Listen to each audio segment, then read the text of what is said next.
everybody. Jessica Davis, Editorial Director of MSSP Alert and ChannelE2E here today, and we're here at MSSP Alert Live. A very exciting week we've had so far, and one of the highlights has been an amazing breakout session on mergers and acquisitions with Rick Murphy from Cogent Growth Partners. Cogent Growth Partners, of course, is one of our sponsors on ChannelE2E. And experts on mergers and acquisitions in the MSP space. Thank you. Been doing it for years and years. Great session today. Thank you. It's a pleasure speaking today. And thank you for coming. Enjoyed it. And I have a few questions. You went over a few things during the session I wanted to highlight because Sure. I thought they were really great for the MSSP audience that we're talking about today.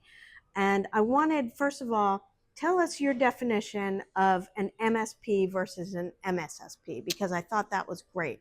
Well, thank you. I mean, typically, one of the things I pointed out in the chat today was, the idea that, a managed services provider is a technology service provider company, and they're selling labor-based managed services to help small businesses, run their companies properly in their technology stack.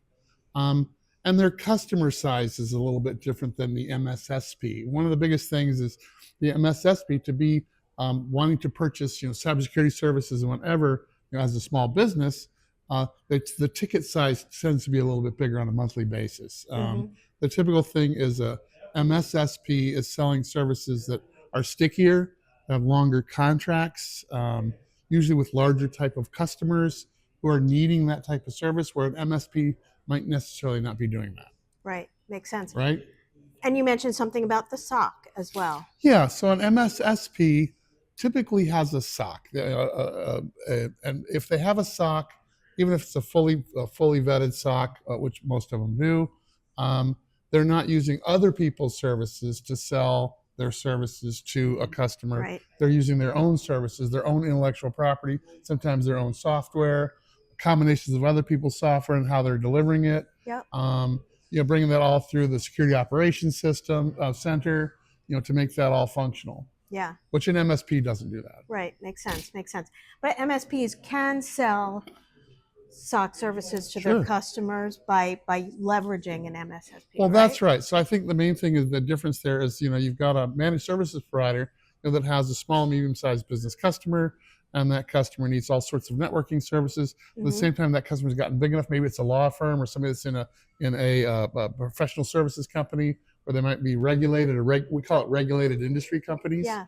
So if it's a regulated industry company, they might need all different types of security services, but it's an MSP. I don't know how to deliver it. I don't know what to buy. I don't know what to do. So they'll hire. They'll have vendors, various vendors they sell through, and they resell that. Versus an MSSP that was selling their own services. Right. Makes total sense. Now, you mentioned valuations for MSSPs and MSPs can be different. Can you tell us a little bit about that? Well, again, I think the biggest difference there is looking at, again, the customer size. If you've got a managed services company, no matter how large the managed services company is, you've got sort of echelons of customers that you service. Some of the larger MSPs are selling enterprise customers. We don't really play in the enterprise space, but the mid-market space, mid-market and up to enterprise, you've got a lot of managed services companies that service those types of customers, and that tends to be also the same kind of customers, the same logos that a MSSP would serve as well. Right. That's why there's a lot of overlap in putting those businesses together. And then there's a lot of MSPs that are selling a tremendous amount of service. They have plenty of customers. But the average size customer is spending $1,000, $2,000, $3,000 a month versus customers are spending $4,000, $5,000, $6,000, $10,000 a month. Yeah, big difference. Yeah, big difference. And that comes back in terms of the value for the company. Also, MSSP companies tend to have 3-year contracts, 5-year contracts. Routine annual pen testing constantly, and all the other things that go with that. That was a really interesting point I think you made in that session, was the length of the contracts that MSSPs have. And it's valuable to buyers, whether you want to be a buyer, you want to be a seller. That customer contract relationship is important.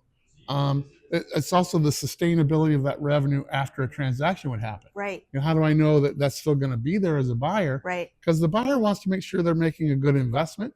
Right. And they've got to be able to pay the seller enough to make them want to do a transaction. Right. And oftentimes they join the teams together. Yeah. And a lot of these, depending if the MSSP is the buyer or the MSP is the buyer, is really expanding talent. It's a talent acquisition because so we talk about that a lot. You did, and I wondered if the you mentioned the book of business versus the talent acquisition, and I wonder if that's different for MSPs versus MSSPs. It is a little different because in MSS, there's a lot of people that have sort of a misnomer that you just sort of buy a book of business, you're going to buy the customers.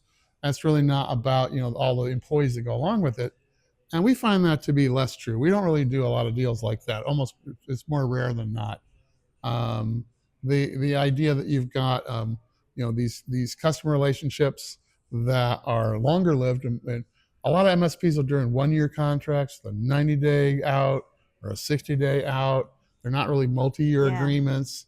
It's hard to get a small-ish SMB customer to pony up for a 3 or 4 or 5-year deal. Right. So you don't see that very often. Yeah. And we think about it from a buyer's perspective, the 3, 4, 5-year contracts, which you would typically see in an MSSP with a SOC, 3-year agreement is pretty standard stuff. Yeah. And a lot of them are like fully cancelable because you might have deployed equipment and you've got all things that are out there that you need to recoup.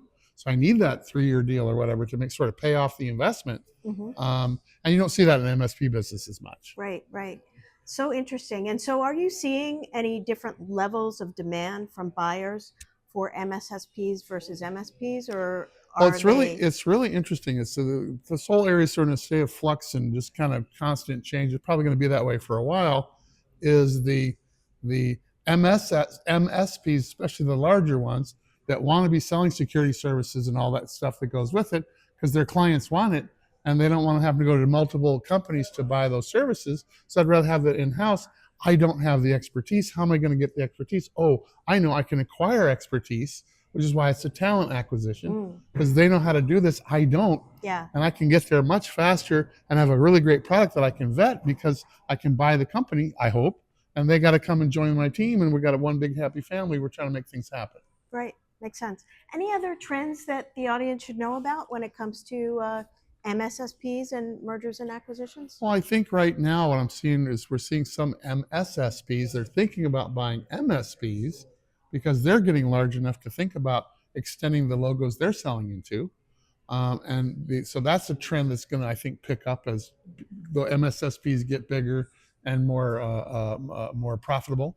And how do they grow? Well, I can get new clients through acquiring an MSP's customers as long as the customer stack is similar. Yeah. So, hey, these are $3,000-$4,000 a month customers. These are $3,000-$4,000 a month customers. There's probably a good logo fit there. Right. If there's like $500 a month customers and there's, they're not going to fit.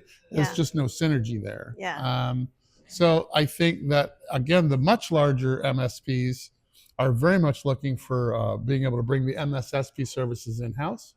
And there's quite a few MSSPs that are selling into the channel as opposed to selling direct to customer. Right. So those would tend to be direct to customer, not channel.